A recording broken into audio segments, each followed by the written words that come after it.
محمد اشرف غني او کرزي نړیوالو ته ویلي چې په افغانستان کې له زلزله ځپلو سره بیړنۍ مرستې وکړي. په سلامونو مهار کلی کوم، زموږ یوټیوب چینل ته پخیر راغلی.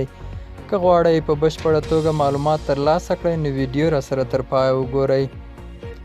د افغانستان پخوانیو ولسمشرانو محمد اشرف غني او حامد کرزي له نړیوالو مرستندویو بنسټونو غوښتي چې په افغانستان کې د تېرې شپې له زلزله ځپلو سره مرسته وکړي.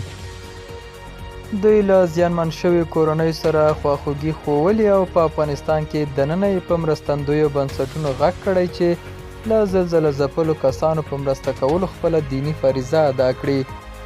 اشرف غني او حامد کرزي د تېرې شپې د زلزلې له امله اوښتې مرګ ژوبله خواشینونکې پیښه بللې او له کورنیو سره یې خواخوږي څرګنده کړې ده. بلخوا طالب چارواکو هم له یادو کسانو د لومړنیو مرستو ژمنه کړې او ویلي دي چې د مړو له کورنیو سره به په لومړي قدم کې د 100,000 او هرې هغې کورنۍ ته به 50,000 نغدې پیسې ورکړي چې ټپیان پکې دي. په ورته وخت کې د طالبانو د سرپرست حکومت مشر ملا هیبت الله اخندزاده هم له نړیوالې ټولنې غوښتي چې له زلزله ځپلو سره بیړنۍ مرستې وکړي.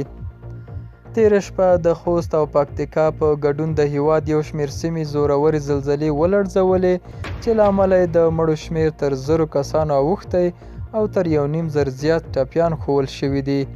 دا و زموږ نننۍ چمتو شوي ویډیو. تر بیا ښه وخت، ښې چارې.